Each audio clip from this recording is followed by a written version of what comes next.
It's raining outside. It sounds good, doesn't it? You look like you're in distress. Are you feeling a lot of tension?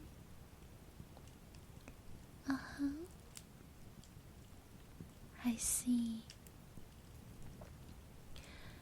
And a lot of guilt as well, because you have reached out to a self-destructive behavior during this high level of stress, and it makes you feel worse, and you keep getting back to that behavior, and it seems like it's an addiction and you just can't stop.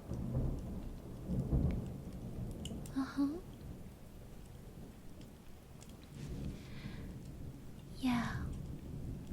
Well, first of all, I want to tell you there's no reason to feel ashamed, negative, or blaming yourself for it. What I want you to understand is that you're not guilty for keep going to self-destructive behavior, because the reason why you go to these things that harm you instead of helping is because you've been wired and programmed with the wrong reality, whether it's fed by the outside world or whether it's from you lying to yourself for a defense mechanism. So you actually should see your inner innocence. It is exactly because you're innocent, that's why you have been falling for these tricks. It's because you don't understand how all these are working inside your brain. If you know how to get out of all this cycle, if you truly understand everything about it, then wouldn't you think you would help yourself and get out of that situation?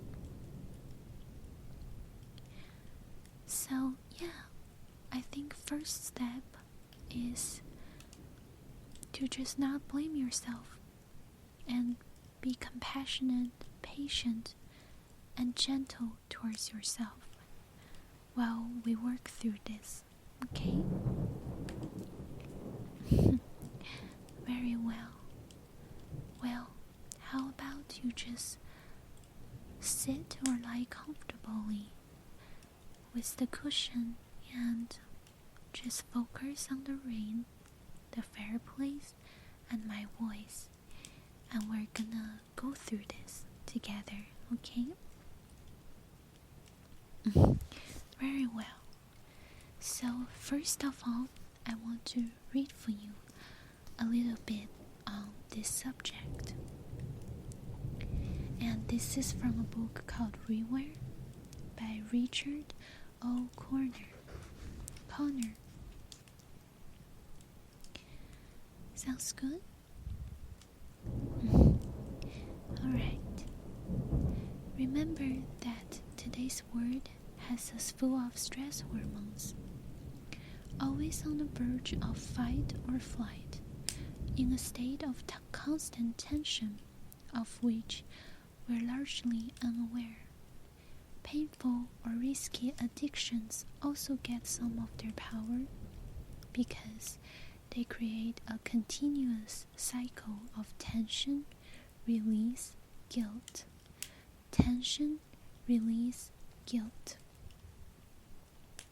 Playing with these addictions can give us a sense of a little mastery over our tension. Our automatic selves can block out the guilt and make us unaware of the vicious cycle. So basically, this is explaining we're under a lot of stress nowadays, and we feel a lot of tension. This tension could be big stress from relationships, achievement, purpose, financial, you name it. And when you're facing all this tension and you have your struggles, like depression, anxiety, and so on, it's overwhelming, and you want to try everything you can to escape it, avoid it, forgetting about it, so you're seeking release. And when you seek release in a healthy way, it's through self-destructive behavior, and that can be alcohol, drugs, or overspending, risky behavior, procrastination, watching TV when you're supposed to work, and so on. And after you've done those things, you would feel a temporary release, but it didn't really solve your problem because it only distracted you from facing them.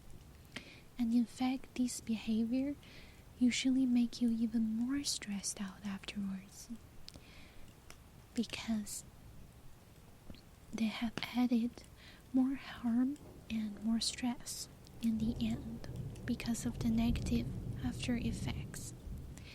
And that makes you feel guilty.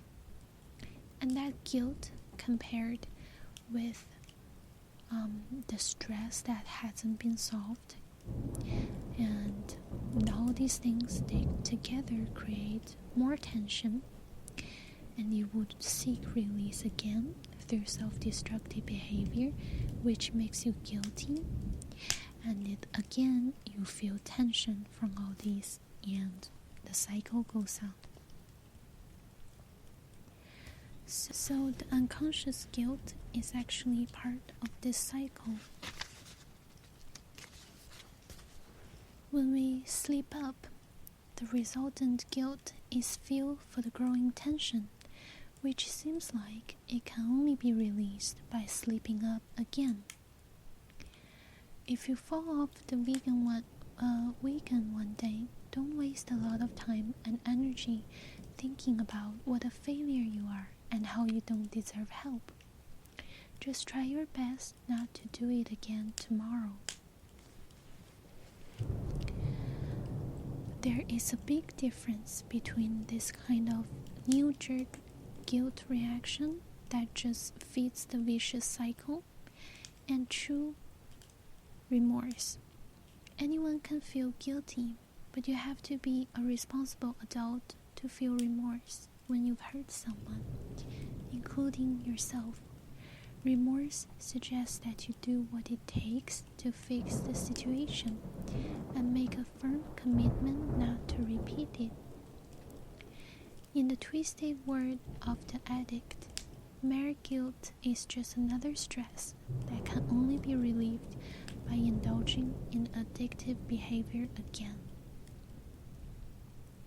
These vicious circles are the only explanation why behaviors such as these can be rewarding.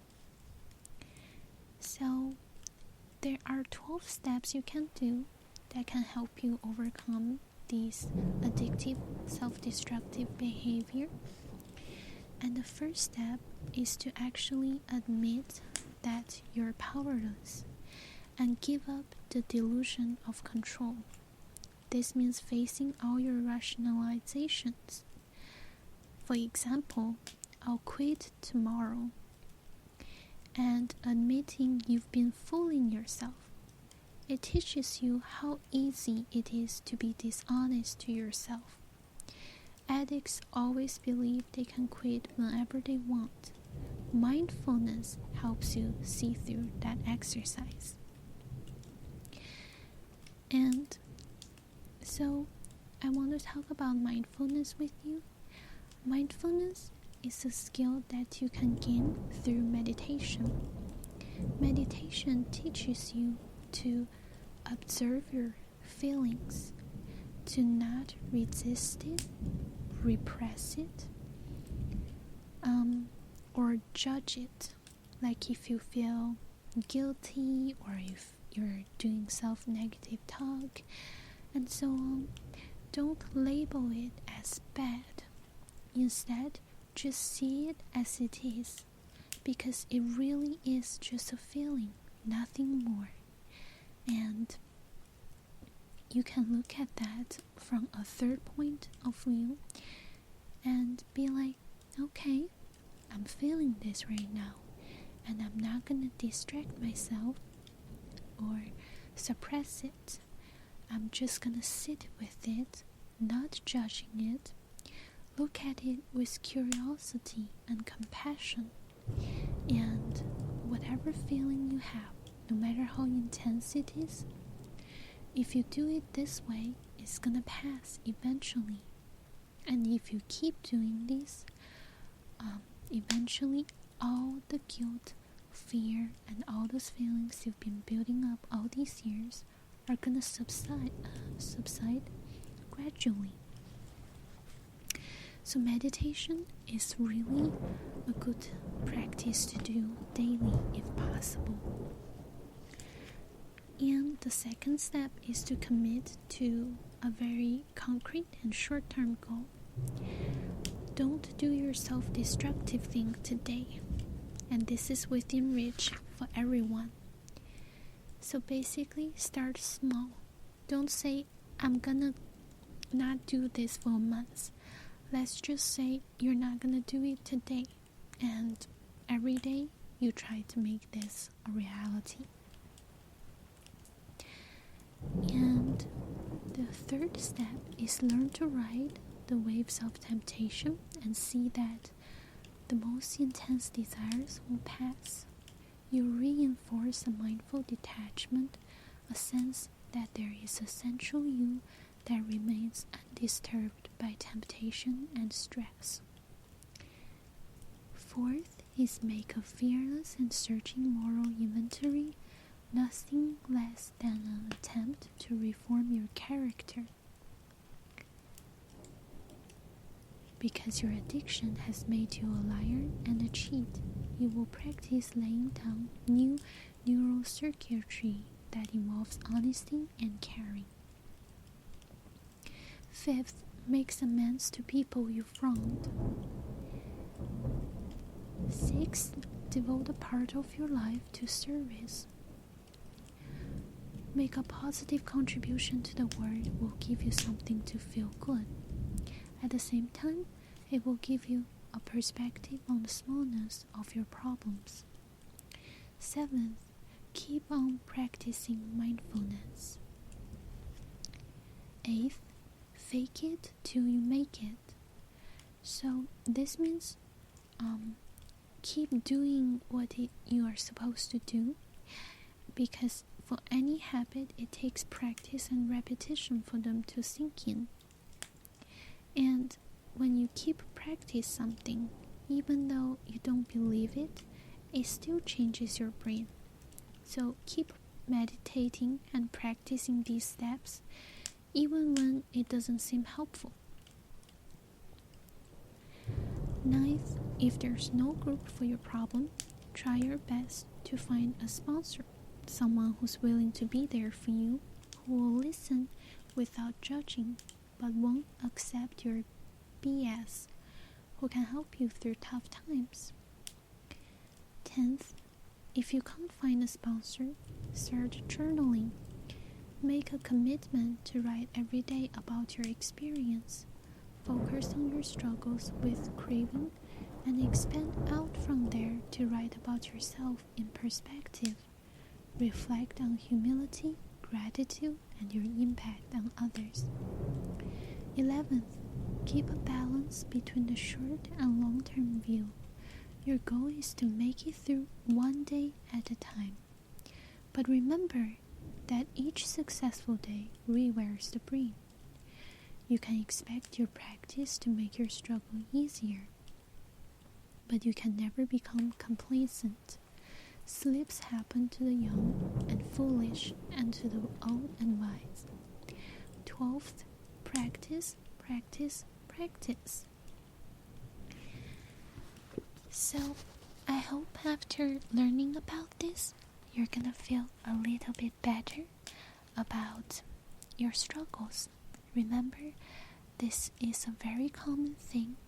Everyone has their own struggles. You're not alone. You're very loved, and everything's gonna be alright. Just breathe, keep practicing mindfulness, and love yourself throughout the tough times.